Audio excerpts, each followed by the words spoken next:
Estamos listos ya para comenzar nuestro servicio desde aquí, Calvary Aguascalientes, para ustedes.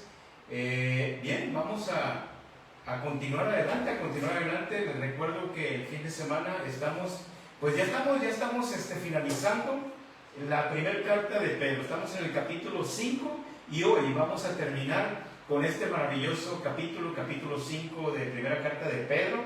Y bueno, hemos estado viendo que a través de esta maravillosa carta, Pedro nos ha estado enseñando sobre la firmeza del cristiano en las pruebas. La firmeza que nosotros necesitamos tener, adquirir de Dios a través de la oración, a través del Espíritu Santo, para poder permanecer nosotros fieles en la batalla, en la lucha, defendiendo nuestra fe, no con armas físicas, sino con armas espirituales. Y hoy, en nuestro último mensaje del capítulo 5, Pedro nos enseñará cómo permanecer firmes hasta el final. Recuerda que no hemos terminado, la batalla de la fe no ha terminado, continuamos nosotros en esta maravillosa batalla, puedo decirlo, aunque llena de dificultades, llena de conflictos, llena de problemas, pero no hay nada más confortante que saber que somos guiados por el Espíritu Santo y que nuestro Padre Celestial está siempre al tanto de lo que nosotros estamos pidiendo. Sus oídos están abiertos, sus ojos están mirando. Y bueno, la idea central en este pasaje bíblico es que la iglesia puede permanecer firme en medio del sufrimiento cuando sus líderes sirven con humildad. Esta es una clave maravillosa del estudio que vamos a ver el día de hoy. Cuando el liderazgo permanece fiel en las luchas y en las pruebas, entonces está inyectándole fe a la iglesia para que permanezca de la misma manera. Los creyentes, déjame decirte que viven bajo la gracia de Dios. La iglesia está bajo la gracia, bajo la mano, bajo la sabiduría de ese gran Dios vivo, el creador del cielo y de la tierra. Entonces, estando bajo la gracia, bajo esa maravillosa gracia de Dios, podemos resistir al enemigo. Podemos nosotros pelear la batalla en oración, conociendo la palabra de Dios, leyéndola todo el tiempo a través de nuestros devocionales, pero muy importante, a través del servicio.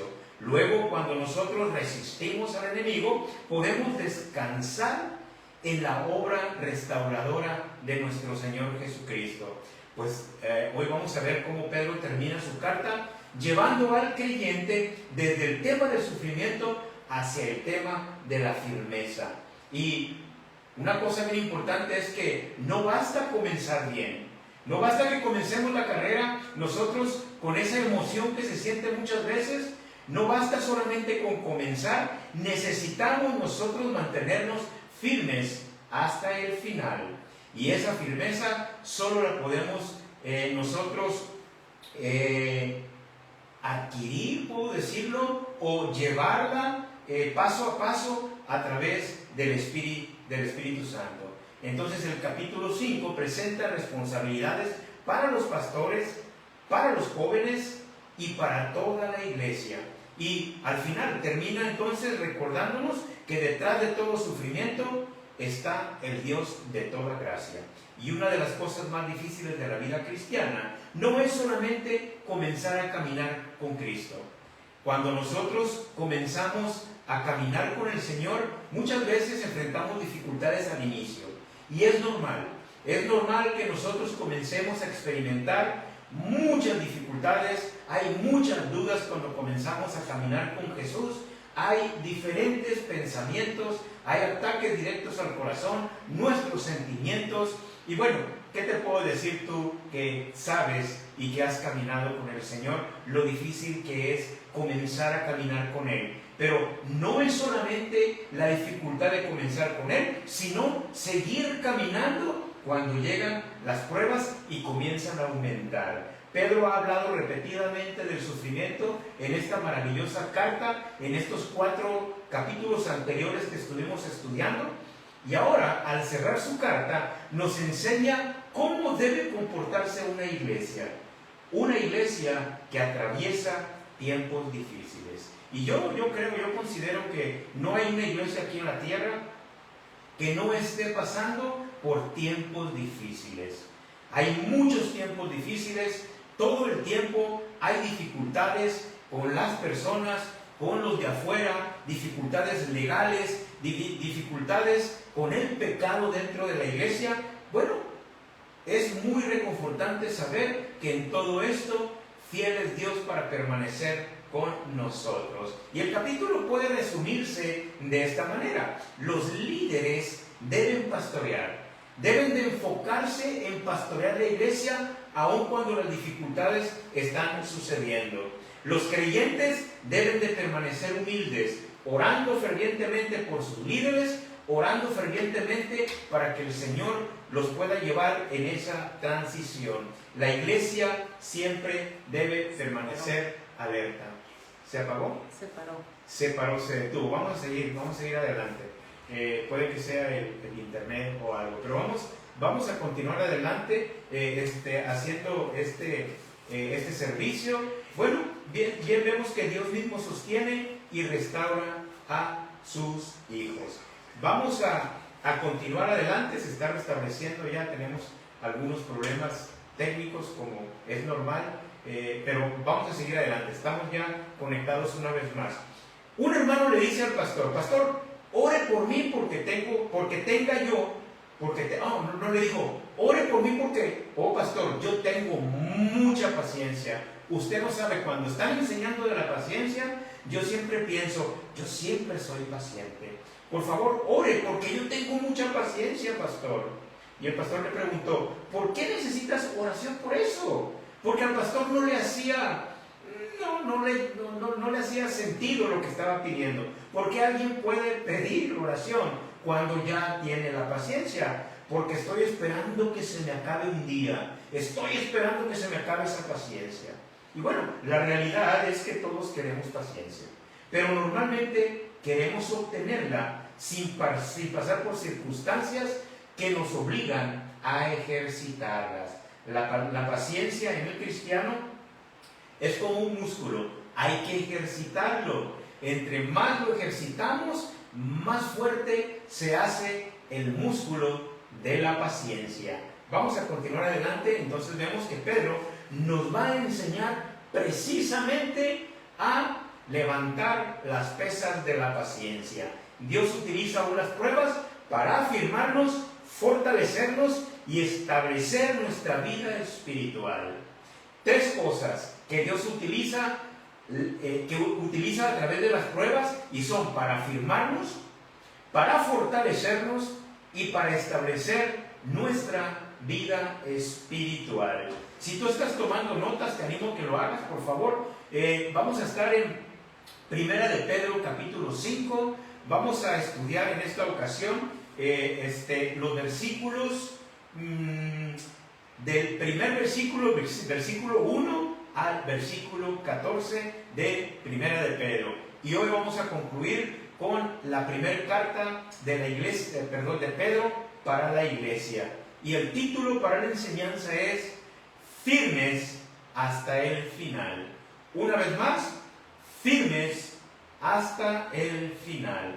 Y a través de nuestro estudio verso a verso, pues nosotros vamos a compartir contigo cuatro puntos prácticos, 4 puntos que nos llevan a la práctica, y porque es necesario que nosotros practiquemos la palabra de Dios. Yo siempre lo digo, es algo que siento en mi corazón compartir contigo, y es que cada servicio, cada sermón, cada estudio bíblico no es más información, no es para llenar tu mente de información, sino es para que baje a tu corazón y poder nosotros practicarlo y poder ser efectivos en la fe, en la esperanza y en la fidelidad. Para esto vamos a utilizar 4 consejos bíblicos que nos ayudan a permanecer hasta el final. 4 consejos prácticos, 4 consejos, bíblicos que nos ayudan a permanecer hasta el final. Consejos muy prácticos, consejos que cada cristiano puede llevarlos, puede hacerlos, solo que necesita quererlo desde el fondo de su corazón. Necesita ser intencional y decir: Señor, el día de hoy yo quiero comenzar a poner en práctica el conocimiento que ahora tengo en mi cabeza sobre tu palabra de Dios. Primeramente vamos a ver cómo Pedro describe cómo el pastor debe cuidar el rebaño. Vamos a ver primeramente cómo él en este capítulo va a introducir el cómo el pastor debe cuidar el rebaño. Para ello vamos a ver nosotros los primeros 4 versículos. Versículo 1 al 4, recordando otra vez que estamos en Primera de Pedro, capítulo 5. Si tú tienes una Biblia o un dispositivo, por favor, acompáñanos, ábrelo ahí donde estás. Vete a Primera de Pedro, capítulo 5, está casi al final de la palabra de Dios, y vas a encontrar el versículo 1 al 4, y vamos a leerlo. Dice así, el versículo 1 al 4. Ruego a los ancianos que están entre vosotros, yo anciano también con ellos, y testigo de los padecimientos de Cristo, que soy también participante de la gloria que será revelada, apacentar la grey de Dios que está entre vosotros, cuidando de ella, no por fuerza, sino voluntariamente, no por ganancia deshonesta, sino con ánimo pronto, no como teniendo señorío sobre los que están a vuestro cuidado, sino siendo ejemplos de la grey, y cuando aparezca el príncipe de los pastores, vosotros recibiréis la corona incorruptible de gloria. Bien, ¿dónde estamos en nuestro estudio verso a verso el día de hoy? Te recuerdo que Pedro en los últimos 2 capítulos comenzó a hablarnos y comenzó a enseñarnos sobre la importancia de permanecer firmes, de tener esa firmeza y esa convicción de que a pesar de las circunstancias, a pesar de lo que estuviéramos viviendo, nosotros necesitamos permanecer firmes, porque nuestra mirada debiera estar puesta en las cosas celestiales, ya que sabemos que por el mundo solamente somos transeúntes, solamente vamos a peregrinar por este mundo, cuantos años sean los que Dios te regale para tu vida. Solamente es un pasaje que va a pasar muy rápido, pero que la mirada del cristiano necesita estar puesta en las cosas celestiales. Y en el pasaje anterior que estudiábamos con Pedro, en el capítulo 4, él nos enseñaba cómo permanecer firmes en el fuego de la prueba. ¿Lo recuerdas? Él nos hablaba sobre cómo nosotros, a través de las pruebas, necesitábamos más que nunca esa firmeza. Permanecer firmes en la prueba, ya que la prueba no era de parte de Dios, como que Dios no le caíamos bien, como que Dios tenía algo en contra de nosotros y estaba probándonos para ver si nosotros podíamos resistir. No lo hacía con un corazón malo, al contrario, lo hacía con un corazón lleno de amor, porque la prueba es una prueba de que Dios nos ama, y como a hijos nos pone en situaciones para que nosotros podamos resistir, y una vez que resistimos, poder nosotros seguir caminando a la prueba que viene, porque no solamente la prueba es en una exhibición, un solo pago. Vamos a tener pruebas durante toda nuestra estadía aquí en esta maravillosa tierra, en este globo terráqueo, y mientras estemos aquí vamos a pasar por diferentes pruebas. Bien, vamos a leer vamos a continuar, con nuestro estudio, y ahora vamos a ver lo que el versículo 1 nos enseña. Recuerda que en el versículo 1 Pedro comienza con una frase que dice: ruego a los ancianos. Hace una gran rogativa aquí en el verso 1. Ruego a los ancianos que estaban entre ellos. Ruego pues a los ancianos. Y es interesante, fíjate, que Pedro no comienza diciendo: yo soy el apóstol y ustedes deben obedecerme. Aquí yo tengo las riendas y yo tengo el sartén por el mango. Él no comienza diciendo eso. Él dice: les ruego. Les estoy pidiendo no solamente un favor, una rogativa. ¿Puedes ver tú en tu mente el rostro de Pedro, sus manos quizá, su corazón diciendo, les ruego por favor, pongan atención. Pongan mucha atención a lo que yo les quiero transmitir a través de mi carta. Por favor, les ruego a los ancianos. Él no comienza diciendo, yo soy el apóstol y, a ver, ancianos, escuchen, ahí les va, les voy a escribir de esta manera. Él se presenta también como un anciano y él se presenta como un testigo de los padecimientos de Cristo. Entonces, estamos viendo que Pedro no está escribiéndoles de acuerdo a lo que simplemente le vino a la mente, o algo que escuchó, o algo que leyó de otra carta de otro apóstol. Pedro lo vivió, fue una vivencia, fue algo que él experimentó, por ende les está escribiendo desde su propia experiencia, desde donde él lo había vivido. Entonces él les dice que yo he sido testigo de los padecimientos de Cristo y también era participante de la gloria futura. Y esto nos revela algo importante. La autoridad espiritual bíblica no necesita ser arrogante. No necesita haber arrogancia en la autoridad espiritual. Hablando de los líderes de la iglesia. La autoridad que Dios le da a los líderes no necesita de la arrogancia del hombre. No necesita haber un corazón inflamado, empezar a ver a la gente como que antes los conocía pero que ahora ya no. Hoy no tengo ganas de verlos de esta manera y comenzar con arrogancia. La autoridad que Dios nos ha dado y le ha dado a cada pastor en la iglesia, a cada líder en la iglesia, no necesita de arrogancia. Él había visto el sufrimiento de Jesús. Él mismo había negado al Señor. Y también había visto la restauración que había venido a su vida de parte de nuestro gran Salvador Jesucristo. Y por ende había aprendido. Él había aprendido sobre la gracia, había aprendido sobre el sufrimiento. Él, más que nadie, sabía lo que estaban pasando los líderes religiosos, los líderes de la iglesia en la primera iglesia. Esta iglesia que estaba esparcida por todas las regiones, en un lugar, en una cultura que no era la de ellos, y estaban poniéndose a mucha prueba por su fe.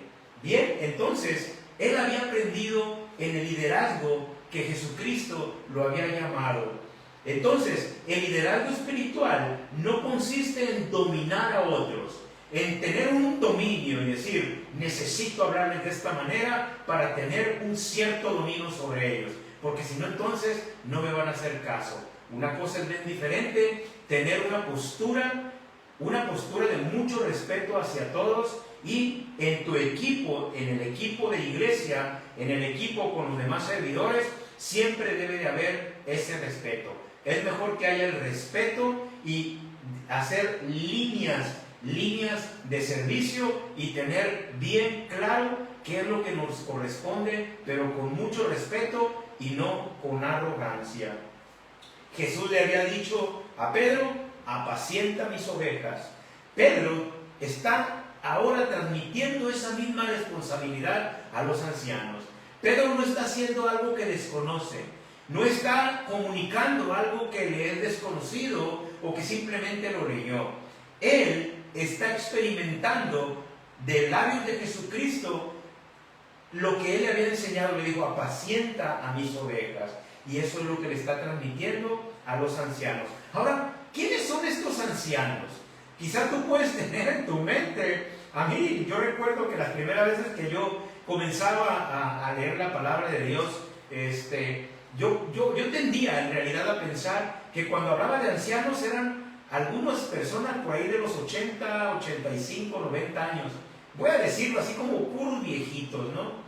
Que estaban ahí ya así medio dormidos y ya le estaba escribiendo Pedro, ¡Ey, despierten! Yo siempre me imaginé que los ancianos, eran ancianos físicamente. ¿Pero qué son los ancianos? La palabra griega utilizada es presbíteros. Presbíteros. O sea, era una, vamos a decir, una posición del ancianato por la sabiduría, el entendimiento. Era una posición, y viene de la palabra presbíteros, de donde obtenemos el presbítero o anciano. Y en el contexto del Nuevo Testamento, los ancianos eran hombres encargados de ejercer un liderazgo espiritual. Dios los había llamado para ejercer un liderazgo espiritual. Entonces luego me di cuenta que los ancianos no eran ancianos físicamente, sino eran líderes espirituales que iban a llevar las tareas de la iglesia. Y no solamente enseñar a la iglesia, sino cuidar espiritualmente de la congregación. Pablo había dado una instrucción semejante a los ancianos en Éfeso. Mirad por vosotros y por todo el rebaño. En el capítulo 20, verso 28, vemos nosotros estas maravillosas palabras de Pablo a la iglesia de Éfeso. Miren por ustedes mismos y por todo el rebaño. Ahora, antes de cuidar a otros, el líder debe cuidar su propia vida espiritual. ¿Cuántas veces o cuántos no conocemos nosotros que han descuidado tremendamente su vida espiritual? Por andar, perdón por la expresión, la voy a decir, por andar en el fandango, por andar nosotros, muchas veces digo nosotros para no decir a los demás, ¿no? Solamente enfocados en no salir y en querer hacer todo, y como te das cuenta, tu vida espiritual está por los suelos, cuando debería estar por los cielos. El versículo 2 dice, pero dice, apacienten la grey de Dios. Y aquí vamos a observar algo fundamental. La iglesia no pertenece al pastor, la iglesia pertenece a Dios. Pedro no dice, apacienten mi rebaño, apacienten este rebaño que me pertenece a mí, no sé, otro rebaño por allá, pero cuiden a mi rebaño. Él dice, el rebaño o la grey de Dios. El pastor solamente es un administrador. Si tú estás sintiendo como pastor que ya estás sintiéndote dueño de algo, es algo muy sutil, es algo que entra con tanta sutileza que cuando te das cuenta, tú comienzas a hablar palabras como mi iglesia, y está bien, muchas veces nos referimos nosotros a la iglesia que tú estás pastoreando, pero tengamos mucho cuidado en que nuestro corazón no comience a creer que si un hermano salió y se fue a otra iglesia, comencemos nosotros a hablar o a decir cosas que no corresponden. Recuerda que solamente como pastores, como siervos de Dios, somos administradores, no somos propietarios.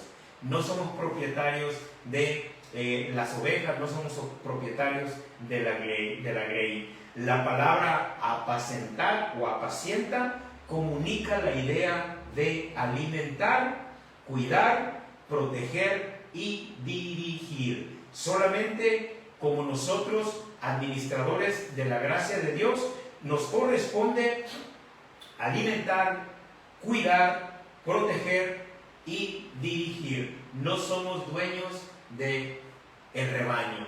El rebaño tiene un dueño y es Jesús. Por eso el ministerio pastoral incluye enseñar la palabra de Dios, proteger doctrinalmente al rebaño con una doctrina sana. Gracias a Dios porque tenemos nosotros una doctrina sana, una doctrina que enseña verso a verso, capítulo a capítulo, a través de todo el consejo de la palabra de Dios. Y es una doctrina sana porque una doctrina que enseña, o una enseñanza que enseña temáticamente, bueno, los temas de, vamos a decir, los temas de algunos libros que son, no son tan llamativos, algunos temas que podemos encontrar en los libros de Reyes, Números, que no son tan, a veces como pastores podemos decir, no son tan relevantes y tan importantes, y los vamos dejando y nunca se enseñan. Pero nuestra enseñanza, gracias a Dios por esta enseñanza, verso a verso, nosotros podemos examinar cada versículo, cada pasaje bíblico, cada palabra, cada frase de todos los libros de la palabra de Dios. Y esto resulta en una doctrina sana, porque la iglesia necesita conocer todo el consejo de la palabra de Dios.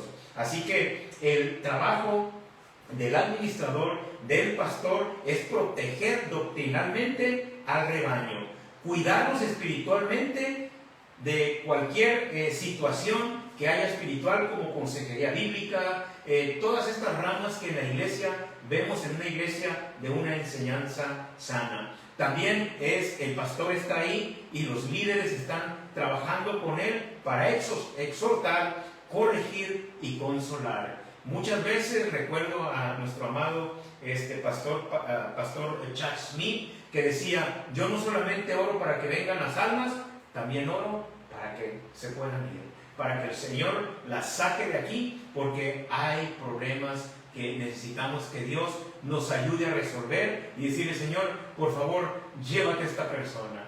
Y es así como sucede. No es que odiemos a las personas, pero a través de la oración es muy sano decirle al Señor: Señor, consuela mi corazón, porque siento que si no soy consolado, no sé qué vaya a pasar. Ese es un pensamiento mío. Entonces, alimentar al pueblo con la sana doctrina, ese también es un trabajo del administrador. Pablo le dice a Timoteo que predique la palabra a tiempo, que inste fuera y que esté él siempre apercibido fuera y dentro del tiempo. Y el verdadero alimento de la iglesia no es la personalidad del predicador. ¡Oh, qué bien se ve! No, ese no es el verdadero alimento de la iglesia. No es la personalidad del predicador. Es importante que el predicador, se vea bien, que tenga una buena línea, también es bueno, porque también enseñamos con el ejemplo. Entonces, el alimento es la palabra de Dios. Pedro también establece 3 contrastes aquí en esta parte. Primeramente, no por fuerza, sino voluntariamente. El ministerio no debe realizarse simplemente porque alguien se siente obligado. Es que me siento obligado, es que ya le dije al pastor que sí. Bueno, también puede decir que no, ¿cuál es el problema? Es que yo me comprometí, sí, pues ya se comprometió, entonces ruéguele a Dios para que le dé esa disciplina y pueda cumplir con su palabra, porque usted se comprometió a ello. Entonces, el pastor sirve porque ama a Cristo y ama a su iglesia. 2, no por ganancias deshonestas. El ministerio no debe convertirse en una plataforma para enriquecerse. Y de esto no podemos decir mucho porque hay mucho que tú conoces. El ministerio no debe convertirse en una plataforma para enriquecerse. Pablo podría decir: ni plata ni oro ni vestido de nadie he codiciado. Luego, en el tercero vamos a ver que es con ánimo pronto. Debe existir disposición para servir, con ánimo ferviente. Cuando Dios pone la carga de servir, y no digo en una manera mala de cargar algo, sino una carga con mucho deseo de poder llevar nuestro ministerio, si son varios días a la semana, si vas a dedicar toda tu vida al ministerio, yo le doy gracias a Dios porque el día de hoy le he dicho al Señor: Señor, ayúdame a sacar adelante esto que me has puesto para poder servirte. Y tenemos muchos amigos pastores, grandes amigos en nuestra iglesia, en las iglesias que están alrededor del mundo, que sienten ese fervor con ánimo pronto. Cada domingo, a mitad de semana, sus grupos de varones, las mujeres, los maestros con los niños, vemos todas estas actividades y le damos gracias a Dios porque vemos rostros y corazones alegres, con ánimo pronto, con ánimo de servir. Y por ahí algunas cositas, algunos que no tienen todo ese ánimo, pero oramos para que el Señor restablezca ese ánimo y puedan servir con un corazón lleno de amor por la obra de la iglesia. Debe existir disposición para servir. Necesitamos estar dispuestos, porque Dios solamente quiere que un corazón dispuesto para servir. Y la pregunta aquí entonces es: Señor, ¿cómo puedo servirte? ¿Qué puedo yo hacer? Porque el ministerio verdadero nace de un corazón que hace esa pregunta: Señor, ¿cómo puedo servirte? Hay un lugar para mí en la iglesia en cómo yo te pueda servir, y créeme, Dios te va a guiar a la manera en que Él quiere que le sirvas. Solamente necesita un corazón dispuesto y alguien que diga: Señor, yo quiero servir. Si no estás sirviendo en tu iglesia local, por favor, habla con tus líderes, habla con tu pastor, ve y toma la clase. Algunos tienen clases de pilares, tienen clases de discipulado, y nosotros vamos a estar impartiendo el próximo lunes a las 6 de la tarde una clase muy importante. Vamos a comenzar una serie de las 6 a las 7 de la tarde sobre el discipulado. Vamos a comenzar con el discipulado. Vamos a estar nosotros enseñando sobre el discipulado, sobre las misiones y sobre plantación de iglesias. Tenemos un programa bien estructurado, gracias a Dios. Hay mucha información en la mesa para compartirla contigo gratuitamente, y queremos que tú seas la persona que diga: yo quiero tomar esta clase, yo quiero ir a las misiones, quiero ser un discípulo de Jesús y quiero ver si Dios tiene para mí el cómo yo pueda plantar una iglesia.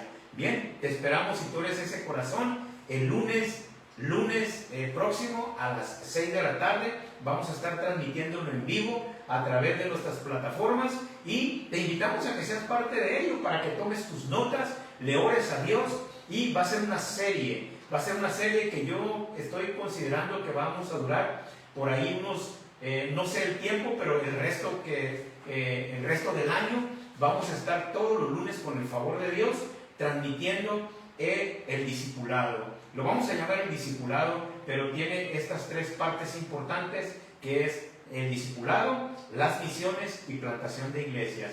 Gracias también por nuestro hermano pastor Hugo, que también nos está proveyendo de un material para nosotros también poder compartirlo aquí. Creo que no se va a molestar si lo compartimos. Ese material lo vamos a compartir también contigo. Tenemos también de parte de nuestro pastor Mike Vincent de Calvary Rosarito, pastor principal, que también provee para nosotros material. Toda esta iglesia, no solamente es el pastor, toda la iglesia se ha unido en esto, y queremos ser parte también nosotros aquí en Calvary Aguascalientes de estos proyectos: el discipulado, las misiones y plantación de iglesias.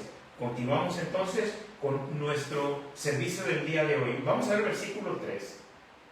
Aquí Pedro agrega: no como teniendo señorío. ¿Recuerdas que estaba hablando sobre el rebaño o sobre la grey? Entonces, ahora Pedro está agregando: no como teniendo señorío. Y aquí aparece un principio importantísimo para esto. El liderazgo cristiano no significa control autoritario. Oh, de aquí, de este púlpito, a mí no me sacas. Aquí voy a morir, porque aquí nada más yo mero. Entonces, el liderazgo cristiano no significa un control autoritario. Jesús enseñó: el que quiera hacerse grande entre ustedes será el servidor de los demás. Entonces, ¿qué encontramos en estas palabras de nuestro Señor Jesucristo? Es que el que está encargado de la grey tiene que ser el servidor de todos. El líder cristiano no debe de decir: síganme porque yo aquí mando.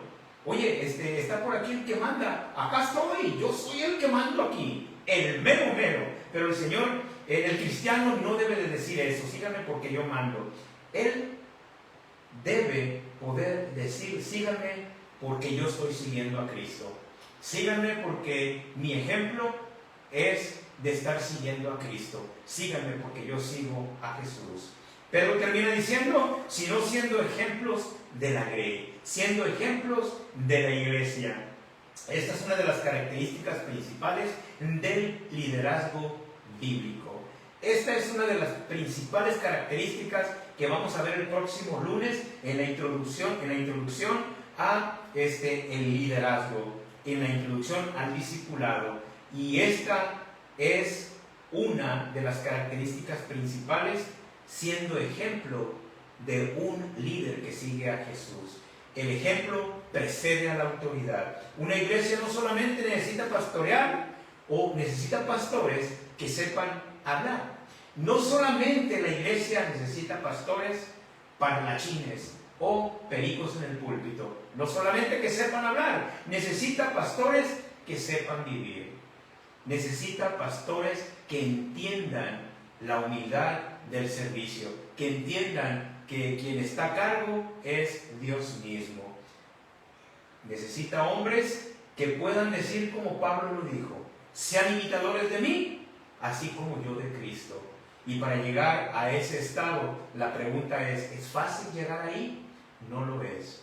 Mucha oración, pedirle desde el centro de nuestro ser a Dios que por favor nos ayude por las carencias que tenemos como personas.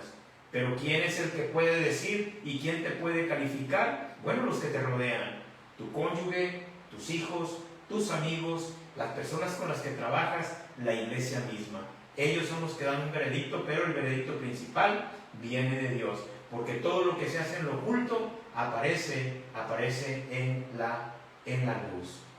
Sed imitadores de mí, como yo de Cristo. Pablo lo decía con mucha libertad y con mucha humildad, pero el tiempo en el que estamos hoy no es sencillo decir esa frase que Pablo decía, pero no es imposible. Es posible a través de ser conscientes que tenemos una vida dedicada al ministerio que Jesús nos ha dado. En el versículo 4, Pedro dirige ahora la mirada hacia Cristo, cuando aparezca el príncipe de los pastores, y aquí tenemos una verdad gloriosa. Cristo es el pastor principal. El pastor local no es el pastor supremo. Él solamente tiene a cargo ciertas almas que Dios le ha dado. Y si Dios te ha dado 5 almas, si Dios te ha dado 10 almas, si Dios te ha dado 15 almas o 1.000.000 de almas, es lo que Dios te está poniendo en tus manos. Enfócate en ellas. Enfócate en cada una de esas almas que Dios te ha dado. No te preocupes, no voltees a ver a aquellos que ya tienen 28 años plantando, no voltees a ver a aquellos que tienen ya 40 años trabajando, porque tienen las iglesias. No te frustres. Está contento con lo que Dios te ha dado y ama a cada una de las ovejas que Dios ha puesto para que tú tengas cuidado de ellas. Y conforme vayas tú haciendo la obra del ministerio, Dios te va a ir marcando por dónde ir. Así que aquí tenemos esta verdad gloriosa, que Cristo es el pastor principal. Jesús es el buen pastor, el gran pastor, el príncipe de los pastores. Y cuando Él aparezca, habrá recompensa, la corona incorruptible de gloria. El ministerio puede ser cansado, claramente que lo es. No es fácil, es cansado el ministerio. Puede ser incomprendido también muchas veces. Puede haber lágrimas, claro que las hay. Lágrimas de repente, porque ¿qué está pasando? No llegó un alma. ¿Qué está pasando? Llegaron 2 y mi esposa y mis hijos están aquí, y empiezas tú a entrar en una catarsis, a entrar en una desesperación. Puede que haya lágrimas, puede haber crítica, puede haber momentos donde nadie parece valorar el esfuerzo, pero ¿sabes qué? Cristo está viendo. Cristo no pasa desapercibido cada lágrima de tus ojos. Cristo sabe lo que estás pasando.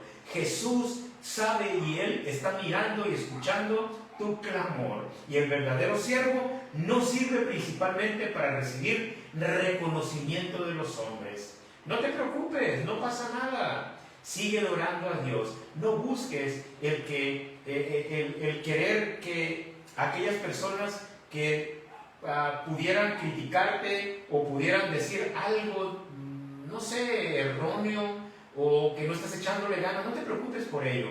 Órale a Dios y ponte bien con Dios, y entonces Dios es el que te va a poner un buen sentir. El verdadero siervo entonces no sirve principalmente para recibir reconocimiento de los hombres. Sirve porque sabe que un día estará delante del pastor supremo. Y aquí pues ya encontramos, fíjate, el primer consejo bíblico que nos ayuda a permanecer hasta el final. El primer consejo bíblico que nos ayuda a permanecer hasta el final: sirve a Cristo, no a tu propia imagen. El primer consejo bíblico que nos ayuda a permanecer hasta el final es: sirve a Cristo, no a tu propia imagen. Y este principio no solamente implica a pastores, aplica a todos los creyentes. Todos tenemos algún lugar donde servir, principalmente en tu familia, la iglesia, el matrimonio, el discipulado, el evangelismo, la oración, la enseñanza, la ayuda, la hospitalidad. Entonces, Todos, absolutamente todos en la iglesia tenemos un lugar para servir. La pregunta no es solamente ¿estoy haciendo algo para Dios? La pregunta es ¿con qué motivación lo estoy haciendo? No solamente yo ya estoy haciendo algo para Dios, yo ya tengo un grupo de vida y yo aquí ya estoy haciéndolo, pero ¿cuál es tu motivación? En verdad, ¿qué motivación hay en ti, en tu corazón? ¿Para ser visto? ¿Para recibir el halago, el aplauso de alguien? ¿O estás haciéndolo porque en realidad estás edificando al pueblo de Dios? Porque eso es lo que Dios te ha llamado. Tengamos cuidado con esto. ¿Con qué motivación lo estoy haciendo? Podemos hacer algo correcto con una motivación equivocada. Claramente, eso sucede todo el tiempo. Podemos hacer algo correcto con la motivación equivocada. Podemos cantar para que nos reconozcan, predicar para que nos admiren, servir para recibir aplausos, ayudar para que nos deban algo, incluso trabajar para la iglesia. Puede convertirse en una búsqueda de reconocimiento personal. Es una línea muy delgada. Puede que estés buscando el reconocimiento personal. Entonces, vamos en oración al Señor y pedirle la dirección correcta. Jesús dijo, mas entre vosotros no será así. Para nuestro tiempo vivimos en una cultura donde muchas personas preguntan, ¿cuántos me siguen? Pero Cristo pregunta, ¿tú me estás siguiendo a mí? Hay una gran diferencia entre tener una plataforma y tener un ministerio. Una plataforma se refiere al lugar donde se predica, la plataforma de madera que ves. Entonces hay una gran diferencia entre tener solamente una gran plataforma, una plataforma muy bonita, y tener un ministerio. Esa es una gran diferencia. El que tengas tú una plataforma no significa que tengas un ministerio. Tener un ministerio significa mucho más allá de lo que nosotros podemos imaginar. La plataforma puede darte visibilidad. El ministerio te da una responsabilidad. Tenemos una responsabilidad delante de Dios de llevar el mensaje hasta lo último de la tierra. Tenemos esa gran responsabilidad de parte de Dios. No busquemos ser importantes, busquemos ser fieles. Y ahora pues, Pedro comienza hablando a los líderes, pero ahora amplía la enseñanza a toda la congregación. Porque una iglesia saludable no depende solamente de buenos líderes. Ojo en esto. Una iglesia saludable no solamente depende de buenos líderes, necesita también creyentes humildes. Imagínate un buen liderazgo y un pueblo difícil como el pueblo de Israel lo fue. Imagínate todo lo que pudiera verse en ese lugar. La humildad delante de Dios. Y esto es lo que nos va a enseñar Pedro en los siguientes versículos.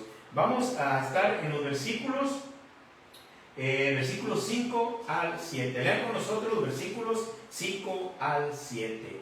Igualmente, jóvenes, están sujetos a los ancianos y todos sumisos unos a otros, revestidos de humildad, porque Dios resiste a los soberbios y da gracia a los humildes. Humillaos pues bajo la poderosa mano de Dios, para que Él os exalte cuando fuera tiempo, echando toda vuestra ansiedad sobre Él, porque Él tiene cuidado de vosotros. Humildad delante de Dios. Pedro dice en el versículo 5, igualmente jóvenes, están sujetos a los ancianos. Y aquí aparece nuevamente el principio de autoridad y el respeto. Estas dos cosas, cuando se unen en la iglesia, la autoridad y el respeto, entonces tenemos nosotros una iglesia saludable. ¿Por qué? La juventud tiene energía, creatividad y nuevas perspectivas, pero también necesitan aprender de la experiencia de los que van adelante y aprender también de la madurez espiritual de los que van adelante de ellos. Pero Pedro no se detiene con los jóvenes. No solamente le está hablando a la juventud es muy importante en la iglesia, la juventud van a ser pilares en el futuro de la iglesia. Es muy importante nosotros enfocarnos también en la juventud, y hay maneras de alcanzar a la juventud del día de hoy. Hay muchas maneras, hay buenas herramientas para alcanzar a la juventud el día de hoy. Pero Pedro no se detiene solamente con los jóvenes. Dios dice, todos sumisos unos a otros. Y esto es muy importante. Porque la humildad es responsabilidad de toda la iglesia. No es la responsabilidad solo del pastor. No es la responsabilidad solamente de los líderes. Es responsabilidad de toda la iglesia. Tampoco es solamente de los jóvenes, ni de los pastores, es de todos. Pedro aquí está citando un principio que encontramos en el capítulo 3 de Proverbios. Dios resiste a los soberbios y da gracia a los humildes. Y la palabra que utiliza este proverbio de resistir, resiste, tiene una fuerza considerable. Dios se opone al orgullo del orgulloso. Y esto es una clara advertencia. Pero, ¿qué es el orgullo bíblicamente?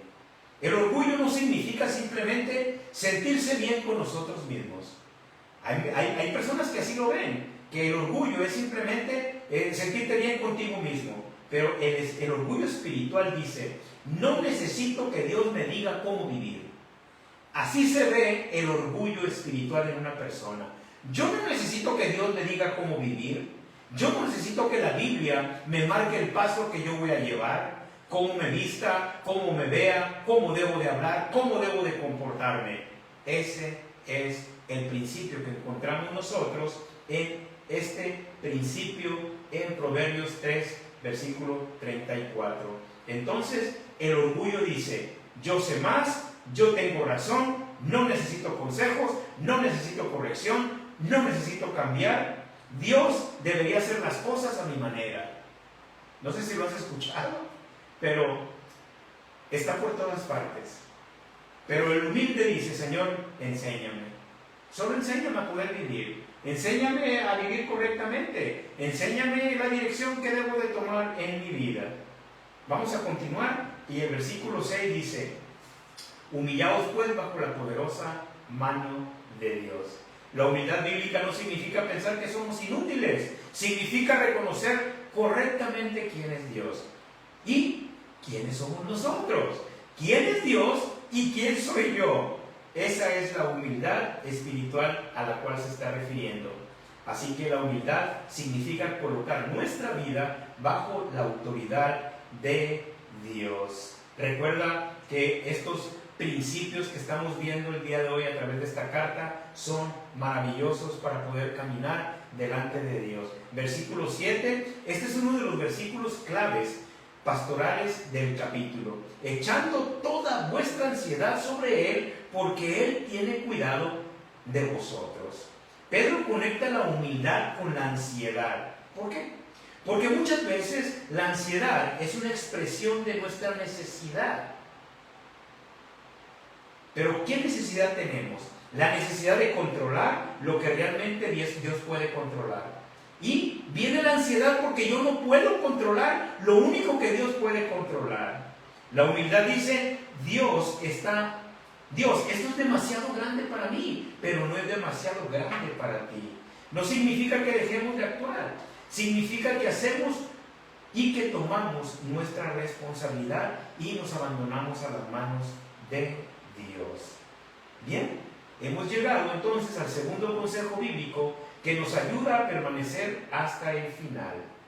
El segundo consejo bíblico que encontramos el día de hoy es: entrega a Dios lo que no puedes controlar.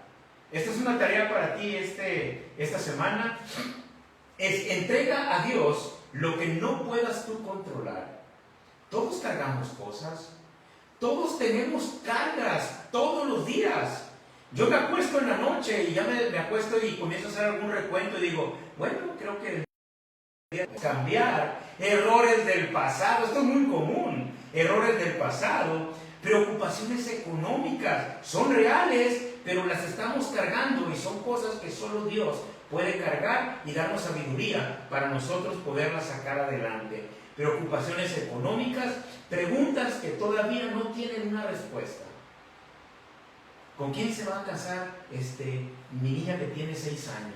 Y ahí estamos cargados. Es importante orarle a Dios para los esposos de nuestras hijas y las esposas de nuestros hijos, pero que no se conviertan en una carga. Ignoren sus problemas. Dice, échenlos sobre Dios. Y esto es muy diferente. La fe no niega el problema.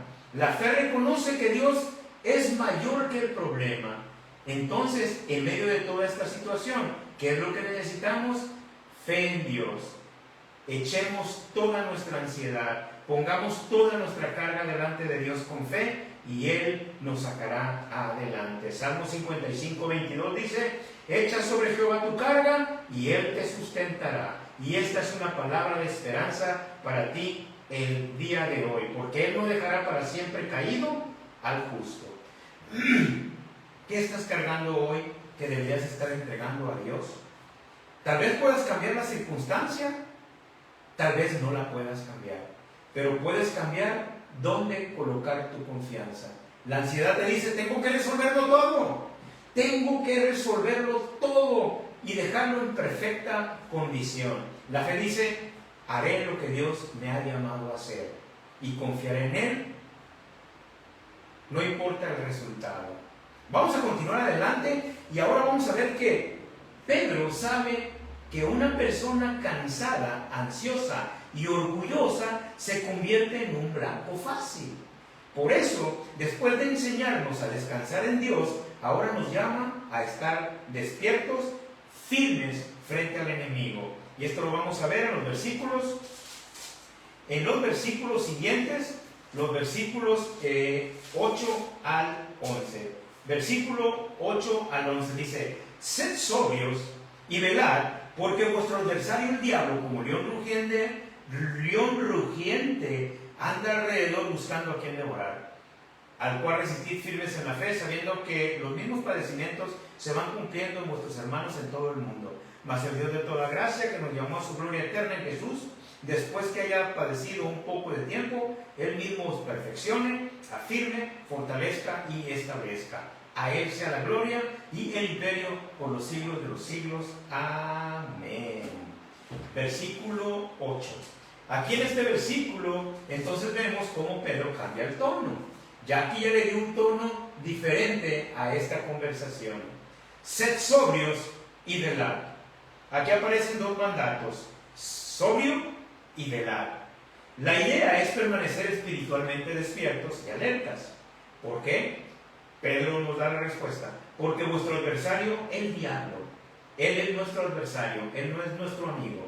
Pedro no presenta al diablo como una idea simbólica del mal, lo presenta como un adversario real.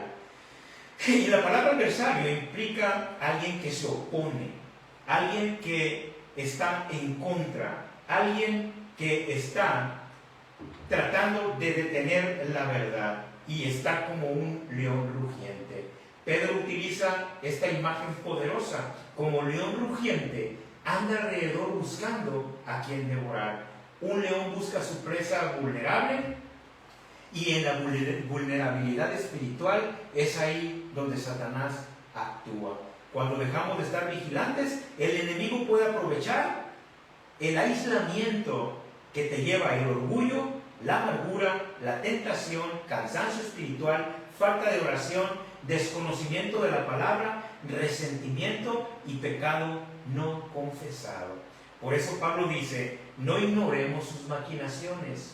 No podemos ignorar lo que está maquinando o lo que está pensando. En el verso 9, tengan miedo del diablo, dice Pedro. No dice tengan miedo del diablo, dice resistan en la fe.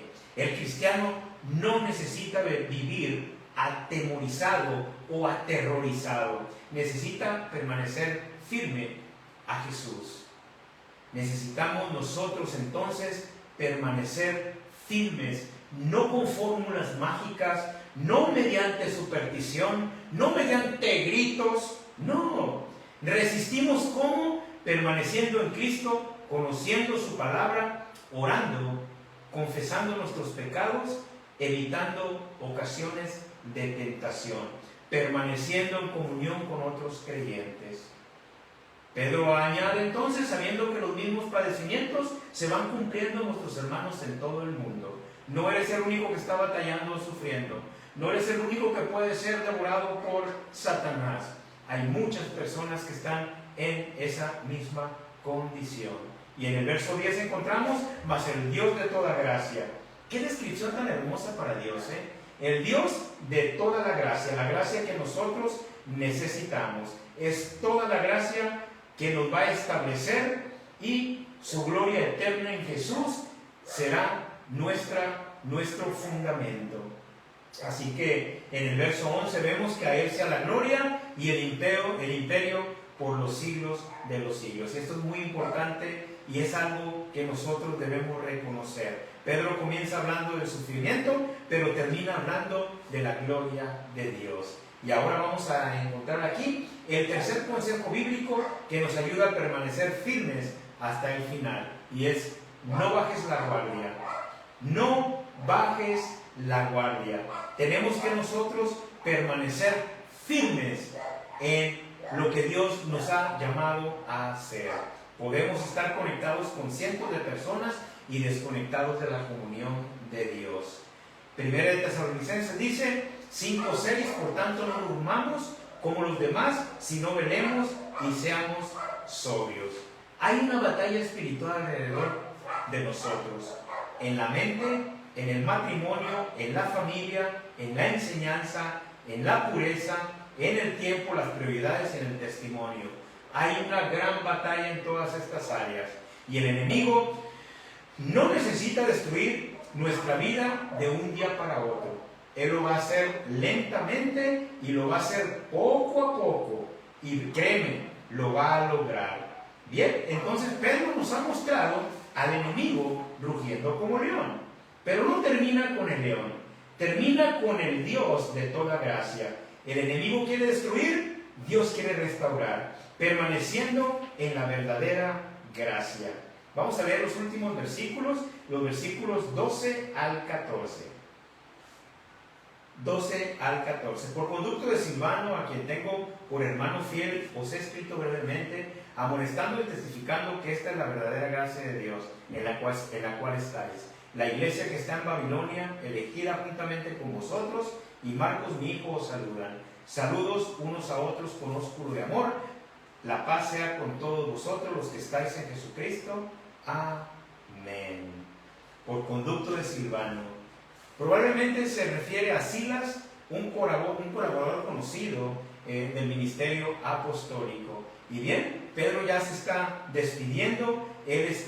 Recuerda que él está ahora hablando sobre la gracia que Dios ha traído directamente al corazón de cada creyente. También menciona a Marcos, mi hijo. Probablemente era Juan Marcos, quien tuvo una relación cercana con Pedro también, y también fue colaborador de Pablo y Bernabé. Dios restaura personas, nunca lo olvides. Pedro lo sabía personalmente. Él mismo había fallado, había negado a Jesús, pero Jesús lo restauró. Ahora Pedro termina su carta hablando desde la experiencia de alguien que sabe y conoce la gracia de Dios. Paz sea con vosotros los que estáis en Jesucristo. Y aquí encontramos el cuarto y último consejo bíblico que nos ayuda a permanecer hasta el final. Permanece firme en la gracia de Dios. Permanece firme en la gracia de Dios. Y me recuerda las palabras del apóstol Pablo: bástate mi gracia. Y esa gracia de nuestro Señor Jesucristo es suficiente para nosotros el día de hoy. ¿Te basta la gracia de Dios en tus problemas y conflictos? ¿Te basta la gracia de Dios para sacar adelante a tu familia, tu ministerio? ¿Es bastante la gracia de Dios en tu vida? ¿La miras que es lo único que necesitas para poder trascender y poder luchar y poder contender contra las acechanzas del enemigo? Bástate mi gracia. Y esa es la palabra de Dios para nosotros este día. Que se baste mi gracia, porque esa gracia ha llegado a nuestros corazones. Así que, bien, la gracia de Dios salva, la gracia transforma, sostiene, disciplina y restaura. La gracia finalmente nos llevará a la gloria de Jesucristo. Así que pues estemos nosotros preparados, porque el león, vamos a decir Satanás, el león rugiente, siempre va a buscar a quien devorar. Bien, amigos, amigas, yo espero que este mensaje haya sido de bendición para tu vida. Recuerda que la gracia de Dios está disponible para ti el día de hoy, que la gracia de Dios puede ser tuya mientras tú lo desees desde el fondo de tu corazón. Ahora, ¿cómo yo recibo la gracia de Dios? Bien, es un regalo gratuito, es un regalo para ti que viene no solamente con muchos regalos para ti, pero hay un regalo muy importante que la gracia trae y se llama salvación. Entonces, ¿cómo yo puedo obtener ese regalo de la gracia, ese regalo infinito, ese regalo gratuito que no es por obras, que no hay nada que yo pueda dar por él? Bien, la palabra de Dios nos enseña y nos da una pregunta muy importante el día de hoy. ¿Eres salvo el día de hoy? ¿Has sido salvado? ¿Eres salvo? Esa es la pregunta más importante que toda persona necesita contestar. ¿Eres salvo? ¿Cómo una persona puede ser salva? ¿Por qué necesito ser salvo? Yo te recuerdo que la vida cristiana, el ser cristiano, el ir al cielo, el pasar una eternidad con Jesucristo, el ser salvo, no lo puedes tú obtener a través de estar sentado en una silla de una iglesia, ni tampoco vas a ir a una eternidad por cuanto conoces la Biblia. Tampoco vas a obtener la salvación y la gracia simplemente porque asistes de vez en cuando a la iglesia. No funciona así. Para ser salvo hay dos cosas que la palabra de Dios nos enseña, y es que a través del arrepentimiento, a través de la fe, nosotros le podamos decir al Señor Jesús: Señor, perdona mi pecado, me arrepiento de corazón, Señor, no lo he hecho bien, por favor, perdóname, sálvame. Y a través de esa fe salvadora, pedirle que venga a tu vida. Señor, te recibo, Señor, por fe. Y ese es el regalo más maravilloso que puedes obtener el día de hoy. Si tú has hecho esta oración, has hecho una oración de arrepentimiento y a través de la fe has recibido a Jesús en tu corazón, por favor, contáctanos, mándanos un mensaje, nosotros queremos saber de ti. Haznos una llamada por teléfono, queremos acompañarte nosotros en esta nueva vida, en esta nueva etapa, en el conocimiento de todo lo que viene para tu vida. Dios te bendiga, y si tú fuiste salvo el día de hoy, te felicito. Y si tú pensaste por un momento, bien, yo voy a estar orando por aquellos que no levantaron su mano el día de hoy y que estuvieron tan cerca de poder recibir ese don maravilloso de la gracia. Dios te bendiga y nos vemos hasta la próxima.